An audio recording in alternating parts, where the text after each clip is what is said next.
and accept our gift, 20 young pure women." Cortés stared at them silently. This was nothing new. Gifting women after a military victory was a common practice. But one girl caught his eye. Young, calm, standing tall with a focused gaze. She wasn't afraid. She was observing. This was Malinche.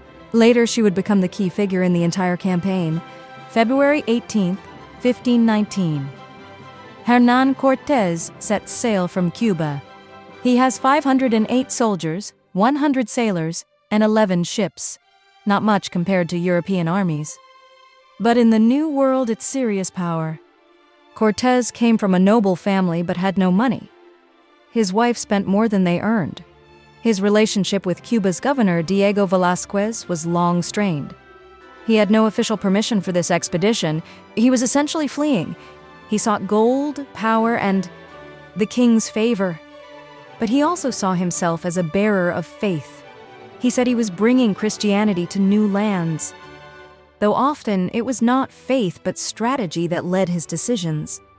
The first stop was the island of Cozumel. The Spaniards destroyed local idols and baptized the people. Then came Tabasco, where after a hard-won victory, Cortés was offered 20 women. It was tradition to seal alliances through women. Among them was Malinche. No one knew how crucial she would become. She had once lived in a well-off family, but after her father died, she was sold into slavery, first by one tribe, then another. She spoke multiple languages, Maya, Nahuatl, and understood the customs of different peoples. Cortés quickly saw her value. She became his translator. But it wasn't just about words. She understood how leaders thought, how negotiations worked, what details mattered. She didn't just translate, she interpreted. Gradually, Malinche became his advisor, and as it appeared, his companion as well. Meanwhile, in the Aztec capital, Emperor Moctezuma received alarming reports. An unknown people were approaching. They were white-skinned, wore iron, and had animals no one had ever seen, horses. Their weapons thundered and killed from a distance. He remembered ancient prophecies. One spoke of the return of the god Quetzalcoatl, a white, bearded figure who had once left and would return from the east. Moctezuma decided to appease the newcomers. He sent gifts, gold, fine fabrics, treasures, lots of gold, hoping they would take the gifts and leave. But the Spaniards did the opposite. They saw the gifts as an invitation. Cortés responded with his own message. He sent back a gilded chair and a necklace with fake gems, and he ordered a demonstration of strength. Horsemen, cannon fire. The Aztec envoys were terrified. But more importantly, Cortés sensed weakness, and weakness was something he knew how to use. He soon learned Velázquez had sent a unit to arrest him. Things were getting dangerous. In his camp, tension rose. Some wanted to go back. Cortés made a bold decision. He ordered the ships destroyed. One by one, they were burned. His men were shocked, but there was no turning back. Now, the only path was forward. He established the fort of Veracruz. More than just a base, it was a symbol. The beginning of the march toward the Aztec Empire. Malinche was by his side, every day, not just interpreting, but advising. Which tribes could be swayed, where the roads ran, what rituals meant, what would offend, and what would build trust. She became his most reliable ally, and at the same time, the mother of his son, Don Martin, a child born between two worlds. Later, Malinche would reunite with her mother and brother, the ones who once betrayed her. But instead of revenge, she gave them gifts, clothes, gold. Maybe she saw this as God's will, or maybe she just wanted closure. By then, she was known as Doña Marina.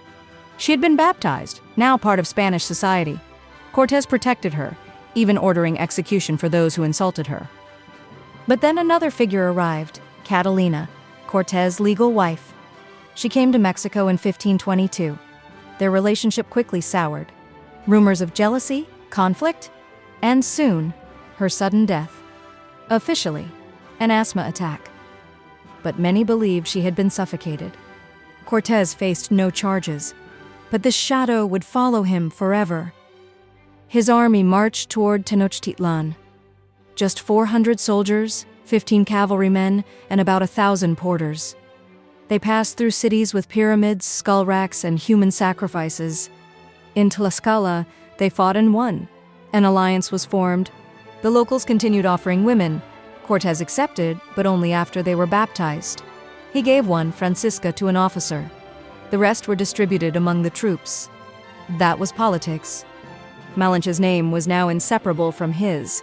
She wasn't just a translator, she was the brain of the expedition. Without her, none of it would have worked. She uncovered a plot in Cholula, warned Cortés. The Spanish retaliated, a massacre. Fear spread even further. When they entered Tenochtitlan, the Spaniards were amazed. These weren't savages. This was a vast, clean, organized city with canals and markets. It reminded them of Venice. Moctezuma met them, bowed, kissed Cortés' hand. He either believed, or pretended to believe, that this was a god. He gave Cortés his daughter, another woman in the conquistador's life. Malinche didn't protest. She understood. It was part of the strategy. Meanwhile, a new threat emerged, Narvaez's expedition. Cortés moved quickly, defeated him. But behind his back, rebellion erupted. The Spanish had triggered a massacre during a festival. Moctezuma tried to calm the people, but lost their trust. A stone struck him. He died soon after. Cortés had to retreat. Heavy losses. Malinche survived, but everything changed. After the conquest, her name fades. She married Spaniard Juan Jaramillo, likely died around 1529. Their son Don Martin was later accused of plotting against Spanish rule. History repeated itself. Today in Mexico, Malinche is controversial. Some call her a traitor, others, a heroine. Without her, there may have been no conquest, but perhaps more bloodshed. She was a woman between two civilizations, between past and future, between power and understanding.